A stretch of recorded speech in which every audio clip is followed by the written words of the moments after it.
films in the theaters. What do you remember about that time? I know it was a while ago now, but what was it like that, having that be your first major role? It was really fun. I mean, when I did Casper, I was 13, and I had been working for a couple of years at that point. And but I had never worked. First of all, I was cast by Steven Spielberg, which was really exciting for me at that time. And it was a really big, like 9-month-long. And the Addams Families had both been 9-month-long shoots also, but this one was more technical, and we were working with new ILM stuff. Yeah, very heavy. Yeah, so what was your experience? Sorry, no, go ahead. No, it was just a different experience. What was your point of reference in that movie in terms of the visuals? Like, what were you actually acting to? We would do rehearsals, and they would have a green tennis ball that they sort of put on a stick and moved around the room.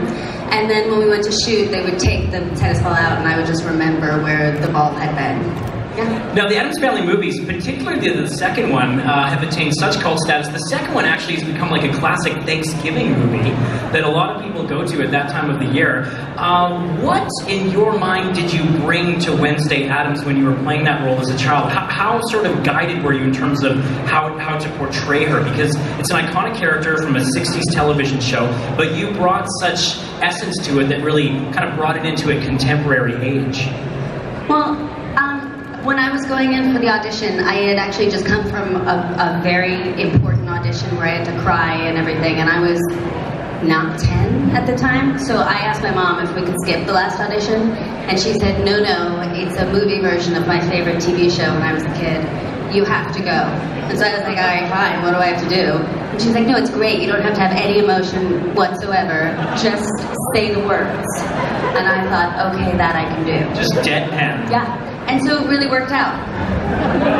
Yes, it did. My fatigue and everything, and my resistance ended up being really a wonderful thing. It's an iconic movie, and we saw a little clip from Speed Racer. I have a real fondness for that movie from the Wachowskis, and it's such a visually dynamic movie. It's got great flair. Emile Hirsch, I think, was awesome in the role. What do you remember about that experience?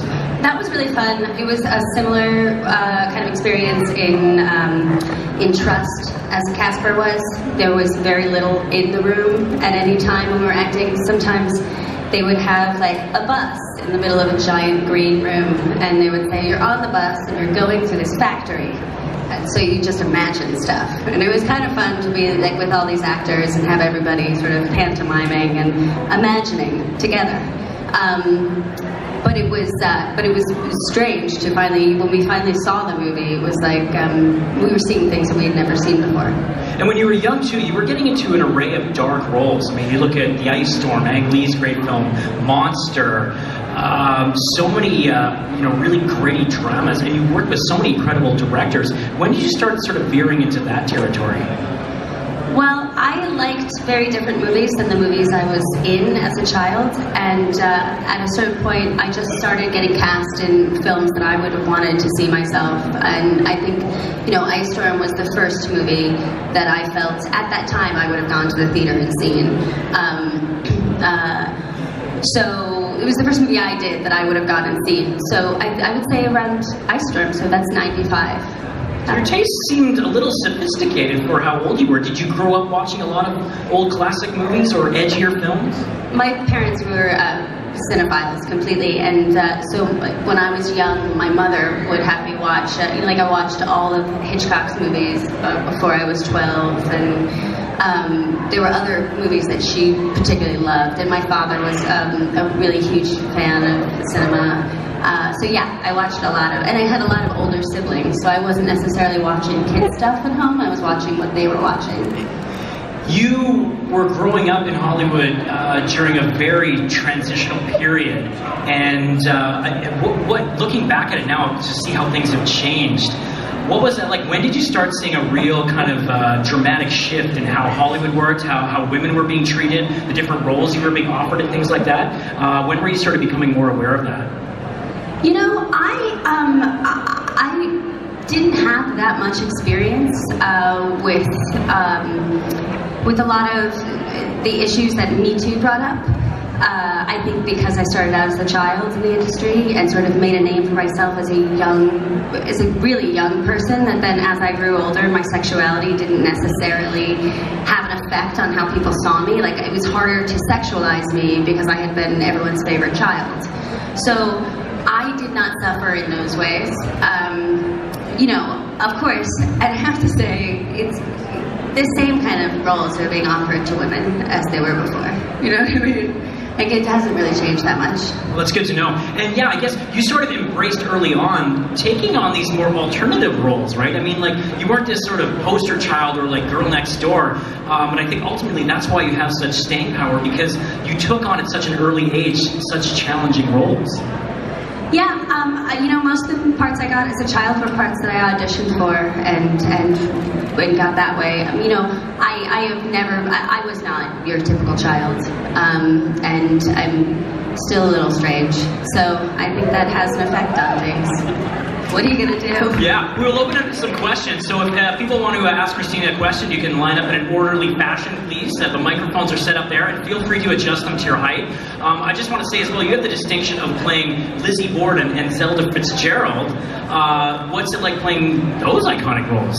It was great. I mean, playing Zelda was really interesting because so many people have written about her and have very specific ideas about her, and yet she never really was able to define herself for everyone.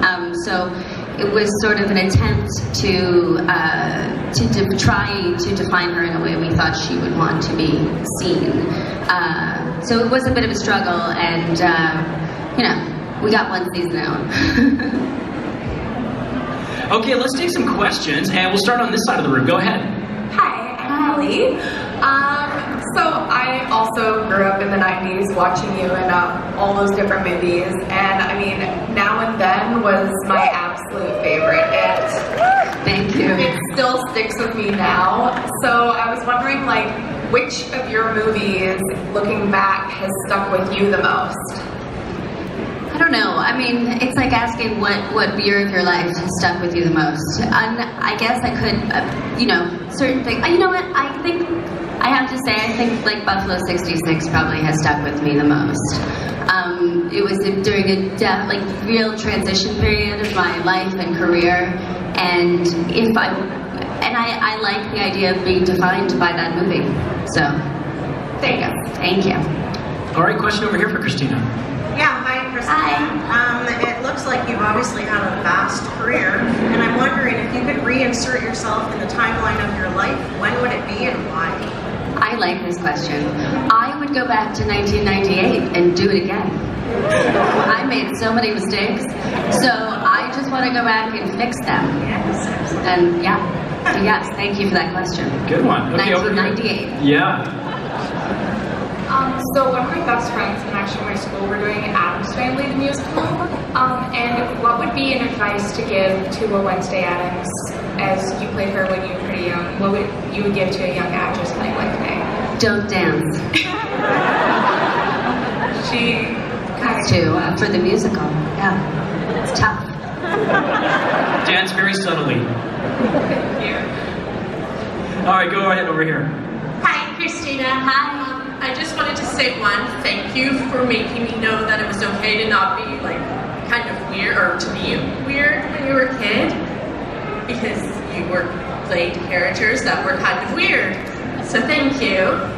And I was also wondering, I know you suffered with your mental health, and you also played, or from what I've heard, from what I've read, but I was mostly wondering, just when you played Elizabeth in Prozac Nation, did that have a negative or a positive impact on your mental health?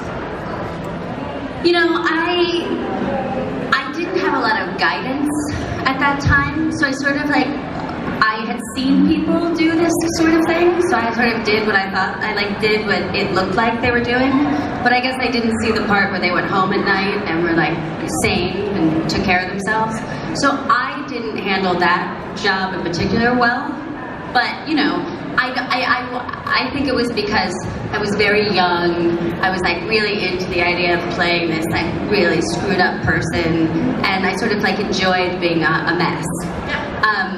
Sometimes enjoying being a mess can lead to not enjoying being a mess. So, you know, I learned from those mistakes and learned how to sort of take care of myself as a human being after the day was over.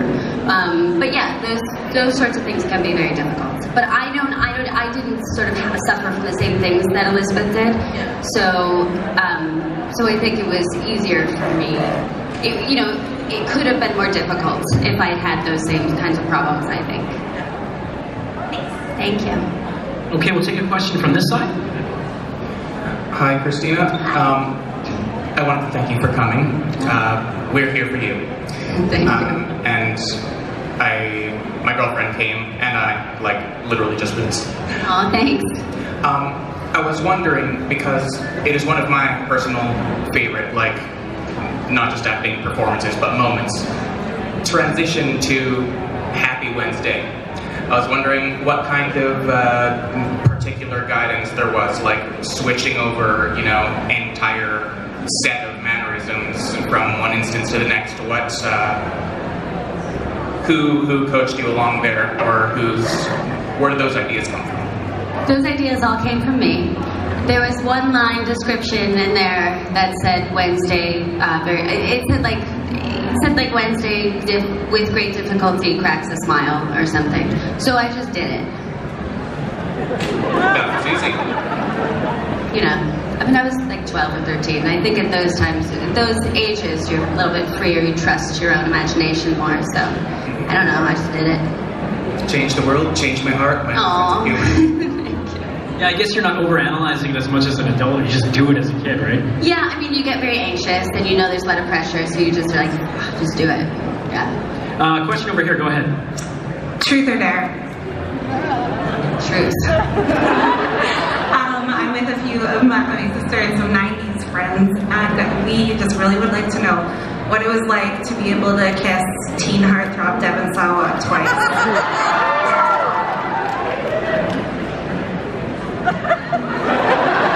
And now and then in Casper. I know, I remember where I know. I'm trying to I hope you remember. I do. I'm just trying to really recall how I felt about it at the time. And I have to say, I mean, I was 12, 13, and I don't think I was too happy about it because my mother was on set. Oh. You know what I mean? That's not comfortable. And you know, I was like, you don't want people watching you kiss a boy at that age. So I have to say, I don't think I was too happy about it. All right, well, that's 90s kids like you. You know, I enjoyed watching other teenagers kiss each other, I'm sure, but I was, you know. Thank you. Yes. You're welcome. All right, go ahead. What was your favorite Addams Family? I like the second one. Thank you. Did you have a particular reason? The story was a little stronger, or you got to like branch out more with the character, or? Yeah, I mean, I did more in it. So yeah, that's fine. I mean, the whole summer camp thing is just brilliant. It was fun. It was such really fun. Yeah, it's such a great, you know, segment in the movie, and it's such a great B story to it, you know? Yeah, and also because it was a summer camp with children, there were lots of other kids to play with, and like we were actually at like a hotel in Fresno, so it was really a lot of fun. Okay, question over here.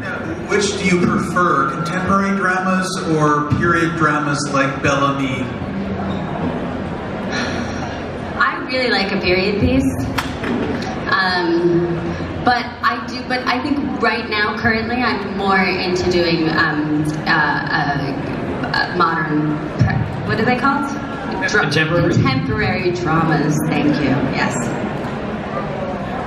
Yes, go ahead. Yeah. Hi, Christina. Hi. I'm glad you mentioned Buffalo 66 because I think that's a terrific film. That's yeah, you're welcome. It's often overlooked in your vast filmography. I'm just wondering, was it difficult to work with Vincent Gallo? And maybe if you could share a cool story from working on that film with us, that'd be great. Yes, I mean, it was difficult to work with him. He really, he's very method, and I did not know he was going to be method. And then there wasn't a clear delineation between when the method started and when it ended. And so and I was only 17, and it was my first movie away without my mother, so I was very confused by the whole thing. So it was difficult, but at the same time, it was really funny, because Vincent, even when he's cursing you out, is hilarious. So it was fun, and there are a lot of like funny Vincent Gallo stories, but there are children in the room, and I just don't think I should tell them. Fair enough. Great performance. Thank you. Thank you. Yeah, we'll save that for the late show. Go ahead over here. Hello, Christina. Hi. Hi. Okay, so my first question is there any chance you might do an Addams Family sequel? I would totally do an Addams Family sequel, but I have no say over whether that happens or not. Thank you. And second thing is, you were really good at Miranda. Oh, thank you. Do you get a lot of fans doing this in front of you? No. No? Thank you. Yes, go ahead, sir. Yeah, my favorite performance of yours is Monster. Oh, thanks. Yeah, and the director actually shot that film where it actually happened, like the Last Resort Bar, and also some of the extras that worked there actually knew Eileen. Did that help you get into the role more? Like, did it plug you in because it was shot where it actually took place with people who actually knew Eileen? And have you done any roller skating since the movie? I actually was roller skating just last weekend at a roller skating birthday party for a 5-year-old. I was the best roller skater in that rink, let me tell you. Yes, it helped very much to shoot in the actual locations because, you know, sometimes truth is stranger than fiction. And to portray I don't know, it was hard to see Charlize turn into that character without seeing the world that character belonged in, basically. Like, if you just saw Charlize turn into that character, it seemed crazy. But once you saw the world, you were like, oh, okay, so it's not that crazy, and it definitely helped fill in a lot of the blanks, I would say. Thank you. Movie's a masterpiece. Thank you. Yeah, I never thought about Crimson and Clover the same way after that movie. What about Patty Jenkins? What was it like to work with her? Amazing. She's one of my favorite people I've ever worked with, really. She's so incredibly skilled, yeah, great to work with, no ego, and really wonderful. She's bringing us Wonder Woman 2 very soon. Yes, go ahead over here. Hello, Christina Ricci. Hi. Thank you for coming in Expo Vancouver. My question is very simple. How do you take your coffee when you consider buying a property and live here in Vancouver? You got Celebrity Day. Not at these prices. I would totally, I love Vancouver. I think it's great. I love it. This is, I think, a place I've come to the most to work in my life. So I would totally buy something here. And I like a lot of milk in my coffee. Thank you. Yes, go ahead over here. Yes, you're up. Okay. Take it away. Hi, Christina. Welcome to Vancouver. Thank you. So, yeah, I enjoyed you in Casper. And thank you. I'd also like to know what was it like working with Cher, Winona Ryder, and the late Raul Julia? It was great. Mermaids, of course, is what he's talking about with Cher, right? Yes. It was really great to work on Mermaids with Cher and Winona. Cher was so much fun. She was really very cognizant of making sure that I knew what was happening on set, because she thought that she thought there were things that could make me very anxious or nervous if I wasn't fully informed. So she used to hide me in the back of her trailer when they had production meetings and stuff, and, you know, we had like a director change in the middle of it, and she wanted me to be very aware of everything that was going on. And then Winona was so fun. Winona was 17, and she taught me how to smoke a cigarette. Because she was too lazy to get up and light her own cigarettes. So when I would come and bother her in her trailer, she would make me go light her cigarettes with the push lighter, which is kind of funny. I mean, you don't even see those anymore. No. And then working with Raul is something that I treasure the fact that I was given that opportunity. he was such an incredible actor and such a wonderful human being, and he was so kind to me and to Jimmy, the kid who played Pugsley.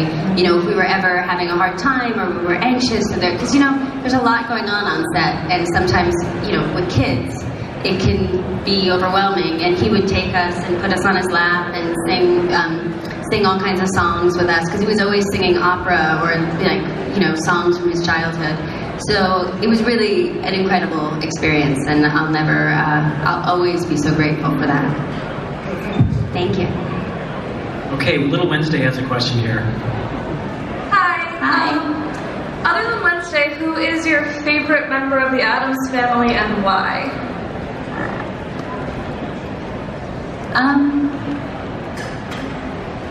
God, I don't know.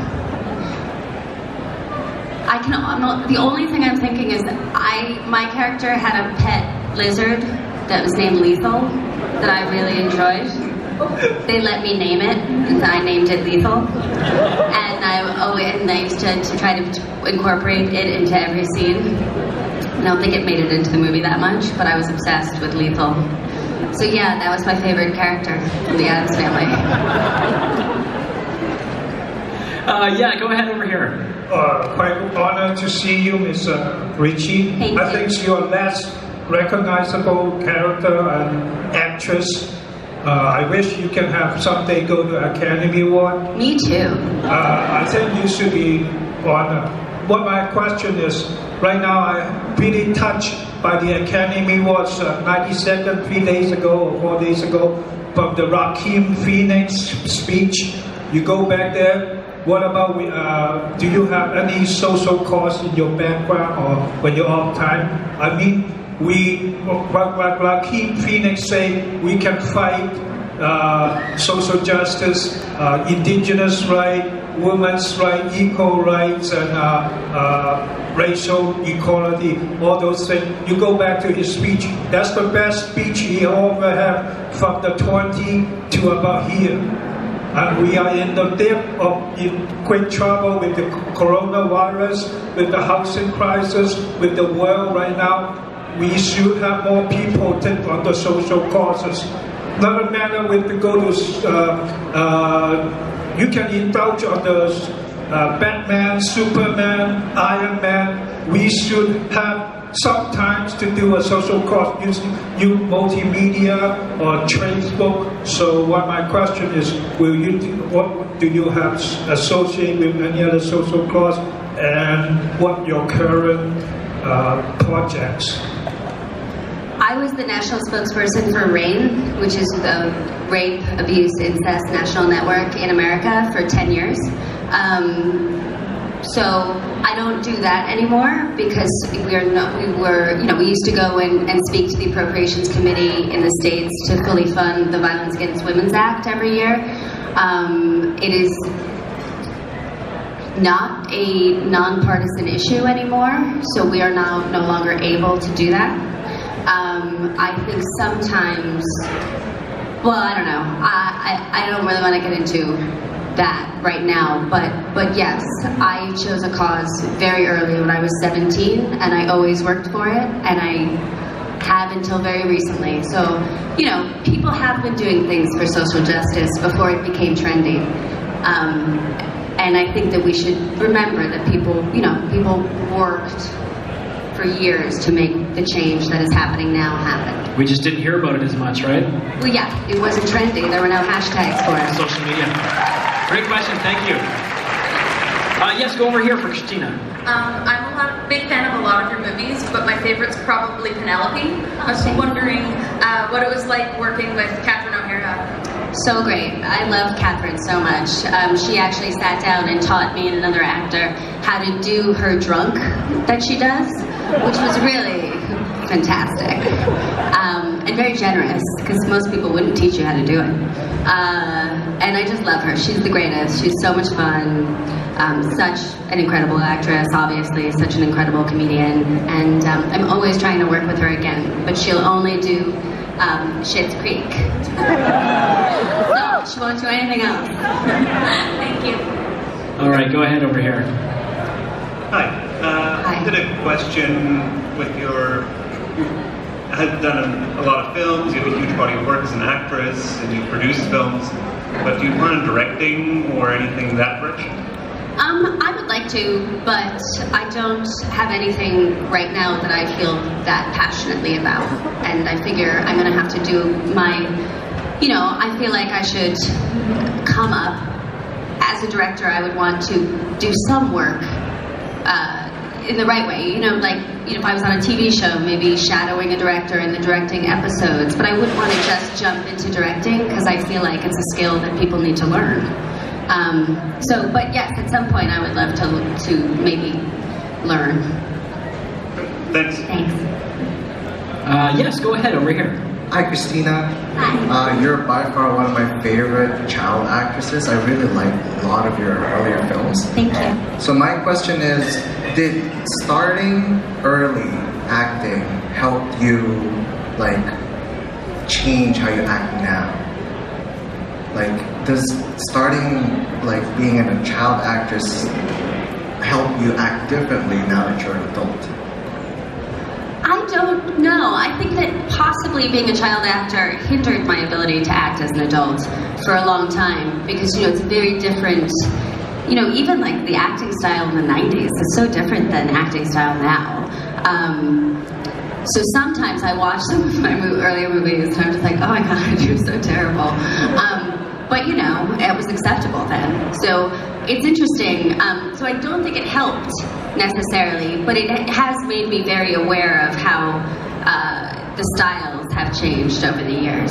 I do think that having been an actor as a child allows me to have more comfort on camera than some other people do. I've spent most of my life in front of the camera, so I sort of have a shortcut to being very comfortable in front of it. So that's one thing that's great that I got from a lifetime.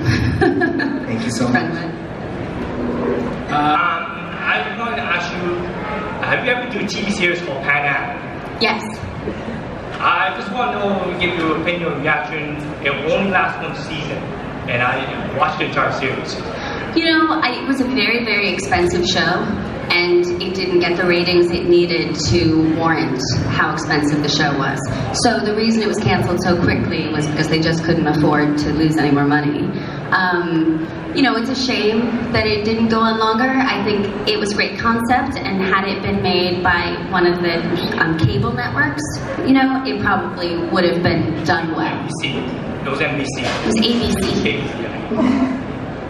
Thank you. Thank you. Yes, go ahead. Hi there. I was just wondering, like, obviously, normally it's casting calls and roles that are out there that you hear about or that your agent has and that you go for.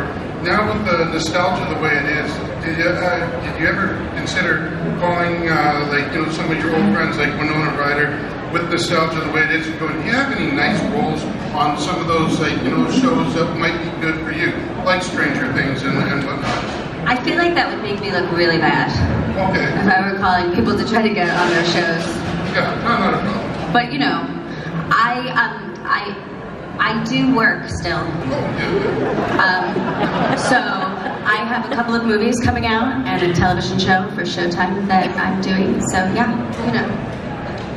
Can you elaborate on those at all, or is it pretty secret? Percy is a movie with Christopher Walken that I have coming out. I did another movie called 10 Things to Do Before a Breakup with Hamish Linklater. I have a couple more indies that don't have release dates yet. And then I just did a pilot for the show Yellow Jackets with Juliette Lewis for Showtime. So I'm doing okay. Very cool. Exciting. Okay, over here, go ahead.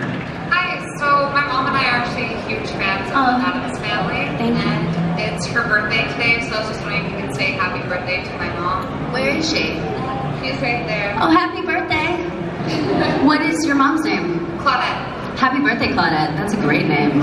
Thank you. Yeah. Yes, over here. Hi. So clearly you've had a very extensive work history, worked with some major actors. It'd be interesting to know who you have been starstruck by. John Cusack. Yeah, I was really really surprised by it, but I was starstruck completely and like didn't know what to do, was nervous and afraid of getting in trouble, and it was weird. It's fair. But yeah, John Cusack. Lloyd Dobler, you know. Yes, did you have another question, sir? Yes, just want to actually have my incident. I come into Fan Expos almost like 12 years ago. This is the first time I'm coming back. Also mentioned today is also the 10th anniversary of the Olympics. We host the Olympics 10 years ago in here. It just happened to be at the right time. And also, since one of my second question you might not quite answer is what current projects you're working on, and do you will consider more serious role, more like the Bombshell type, or the couple years ago the Private War from Marvin Covert, or that journalist been killed, that type of role? Will you work on like combat journalist or something like that, more serious? I could definitely see myself as a combat journalist. Like those roles you mentioned, are those more dramatic, the ones upcoming, or? Oh, yeah, Percy's a drama. Percy's a drama. 10 Things to Do Before a Breakup is a romantic comedy, and Yellow Jackets is a dark drama. Yes, but I don't have any sort of politically minded work coming out. Motivations. Just depends on what your agent try to promote to you, right? No, I mean I have a say and free will in what I do. I just don't happen to have anything political that I have worked on. You won't do a James Bond movie? I would totally do a James Bond movie. That sounds great. Yeah, I just have this problem where whenever I shoot a gun, I duck. So I'm a very bad police officer or spy. But I am working on it. Thank you very much. Thank you. Yes, go ahead, sir. Hi, Christina. Hi. A couple of questions. Number one, I know there's been a lot of talk the last few years about barriers that women face in Hollywood, because it's basically a male-dominated industry as it has been since it started. Do you find things are getting better personally? Have you seen women that struggle because of barriers that are in place, or has that ever happened to you? Are things getting better?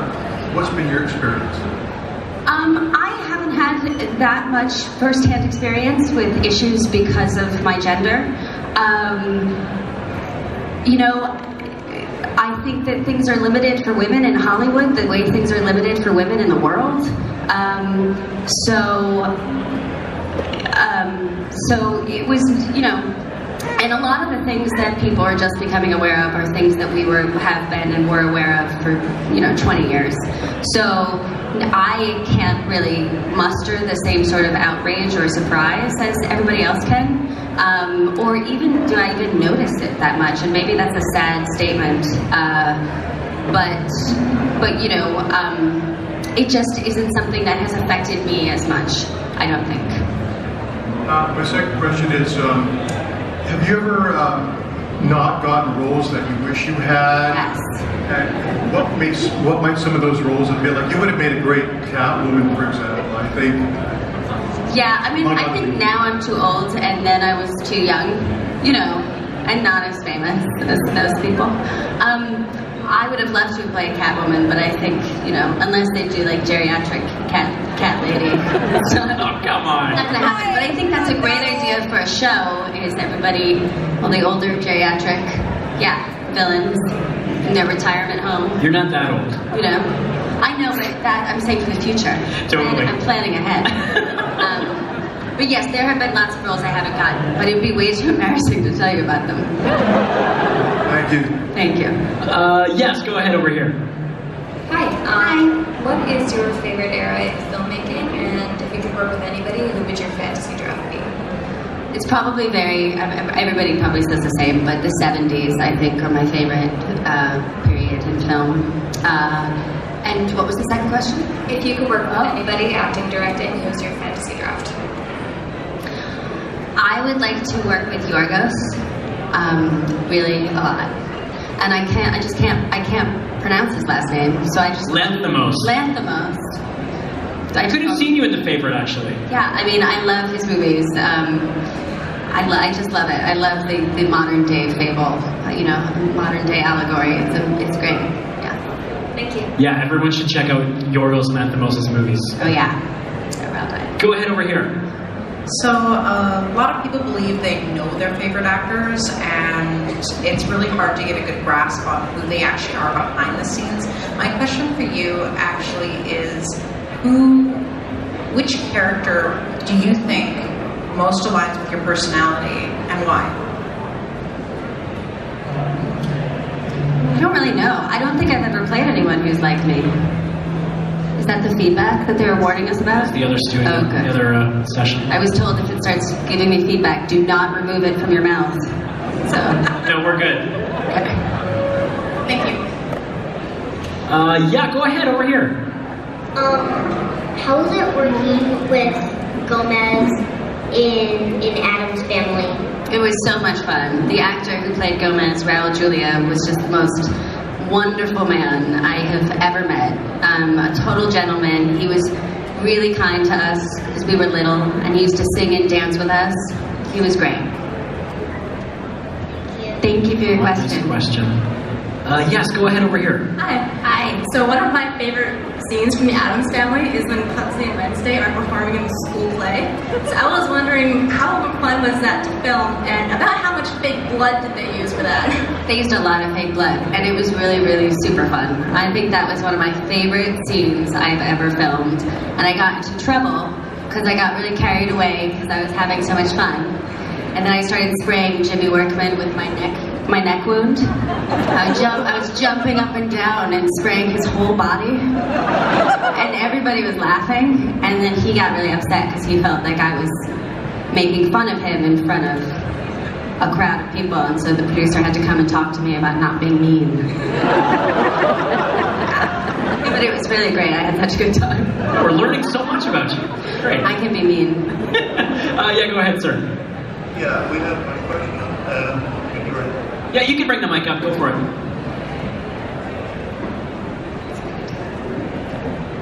Just feel free to adjust the mics, guys, to your height.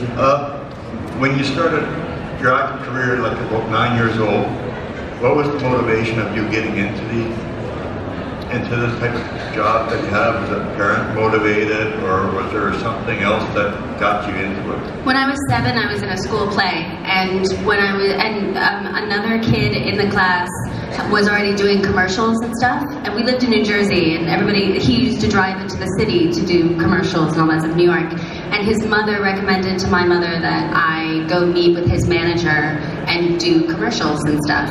And my mother had been she was a fashion model, but she started as a teenager, so she said she never wanted her kids to do it, and I'm the youngest of 4, and every single kid in my family was approached to be in movies.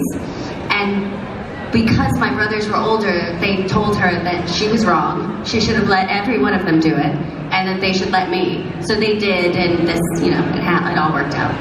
Thank you. Thank you. We only have about 5 minutes left with Christina, so unfortunately 2 questions left, one on each side here. Before that, though, I want to ask personally, I love Terry Gilliam. Fear and Loathing in Las Vegas. What was it like to work with Terry and Johnny and Benicio in those? I know you weren't in the movie a lot, but that is a really, like, an iconic part of that character you played in that movie. It sort of fits really well with the story of that depravity. So what was the experience like on that set? It was really fun. It was sort of wild. I mean, I loved working with Terry. I was such a huge fan of his as a director, and even in my audition, like, he got down on the floor with me and was like acting out an acid trip.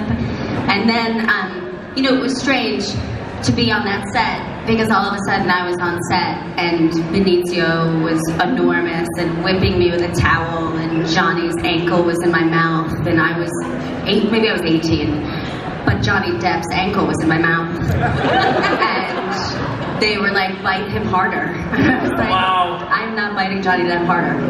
I'm sorry. And he was like, really? Bite me harder. And Benicio's whipping me. And I just thought, well, this is my life. Wow. This is my life now. Yeah. Okay, go ahead over here. I just wanted to say thank you for your, acting and like bringing joy to so many people in your acting. Thank you. And thank you for coming today. Oh no, I'm so happy to be here. Thanks. Thank you. Oh, very sweet. And final question over here. Hi. Hi. Okay. I stumbled across Z, the beginning of everything, a few years ago, and I fell in love with it. And then I was devastated when it was over. So what happened there? We had our executives at Amazon were accused of sexual harassment, and so all their projects the projects they oversaw were canceled. So that's what happened. We had a second season ready to go that had been sort of rejiggered. We had new writers and the whole thing, and then we were not able to move forward, which was a shame because the second season was going to be great. And it was an awesome show, so thanks for that. Thank you. Well, Christina, we thank you so much for all your great stories, and we've loved watching you grow up in the 90s as we have, and look forward to your future projects. Thank you very much. Thank you. Give it up for Christina.